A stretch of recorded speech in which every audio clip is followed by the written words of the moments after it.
In December of 2016, The Founder was released. Basically what it is it's a non-fictional story based on true story of Ray Kroc and his interaction with Dick and Mac McDonald, the McDonald brothers who created the first McDonald's restaurant in San Bernardino, California. When I watched this movie, it's pretty exciting to me because it serves as a cautionary tale in many cases of what not to do. But what I want to do here is give you a few ideas of what you can take away from this movie other than, oh, Ray Kroc was just such a bad guy. So please stay tuned to the end of this video. Make sure you like, subscribe, and comment, and I'll see you guys in a minute.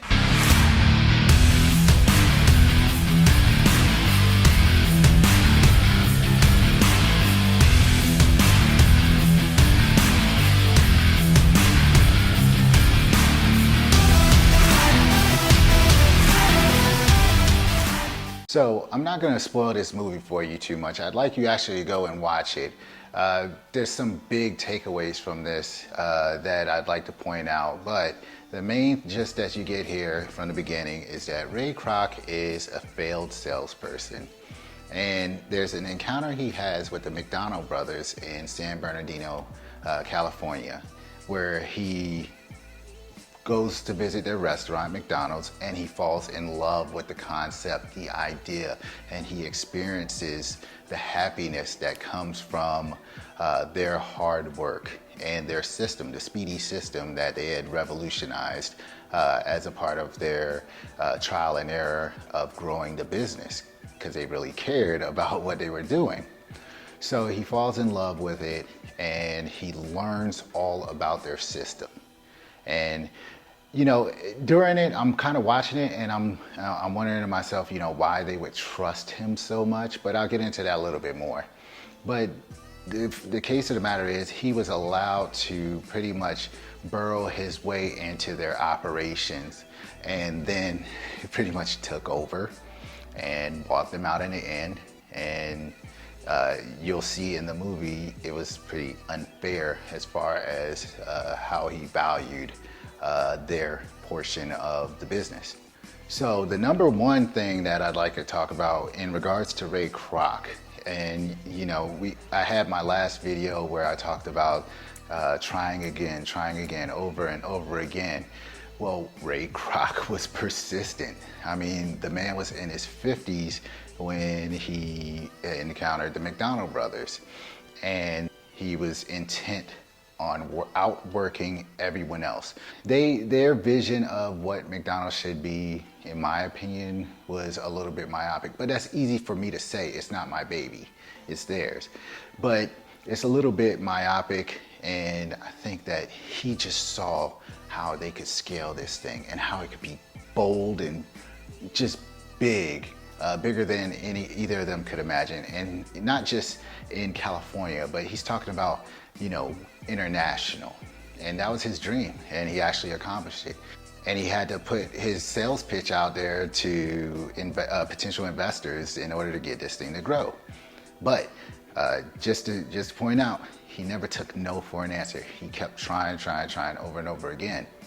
That's what I want you to take from that. That's the number one lesson here. All right, so the second lesson that I want you to take from this is just think big, man. Like when you say setting goals, set those goals way up here. You know, and how they say, you know, shoot for the stars, and if you fail, then you'll just hit a cloud. Yes, that is true. Set your goals up here, and you don't know what you're going to be able to do. I'm pretty sure that if Ray Kroc was alive today, he'd be like, okay, so how can we grow McDonald's even more? He's never satisfied with where things are right now. He's always trying to move them up, because he sees things on a large, grand scale, and that's how you should do it as well. All right, my third point. Don't be so trusting of people. Question exactly why people want to know so much about your systems and things like that, and get into your branding and all, you know, your intellectual property.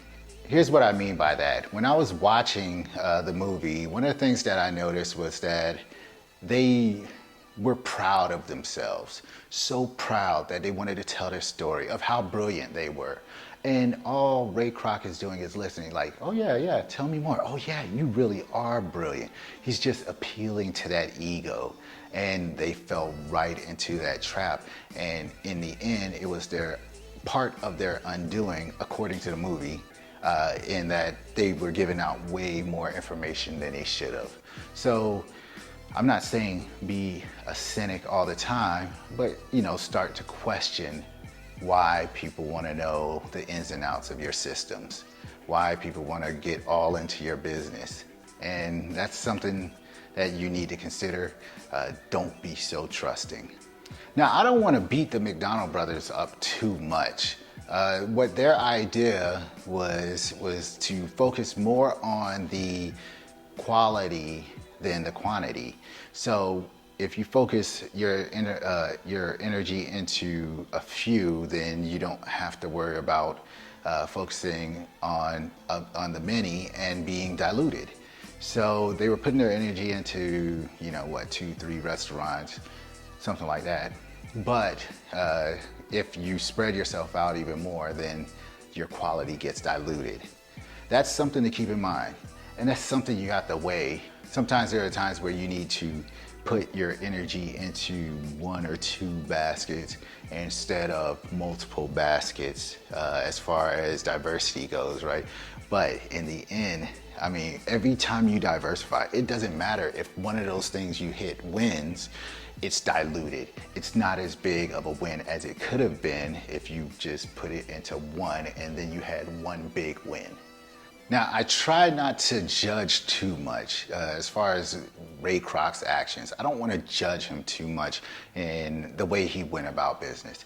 Is it how I would have done it? No, I would never take away somebody's hard work like that, especially because I value people doing the extraordinary. And it seemed like this was Dick and Mac McDonald's dream. So they put everything into it, all their energy, and you could see that they loved what they did. And the quality was extremely high, and it made so many people happy. However, in the end, Ray Kroc had the upper hand. But I would never tell people to go out and try to emulate exactly what Ray Kroc did. I do believe in karma. I do believe stuff comes back on you. Personally, I'd be afraid if I screwed somebody over like that. I would think that I'd be walking around with a target on my back at all times and that somebody's gonna come and attack me one day. That's just not for me. But it is important that you take this as a cautionary tale as you go along in your life ventures and you consider people that may be predatory who won't come up with their own intellectual property but will gladly take yours off your hand for you. So that's it for today. It wasn't quite a review. It was just some takeaways that I took from the movie. I'd like you guys to go out and check it out. It's a great piece of cinema. I guarantee you'll enjoy it. Make sure that you like, comment, and subscribe below. And I'll see you guys next time. Peace.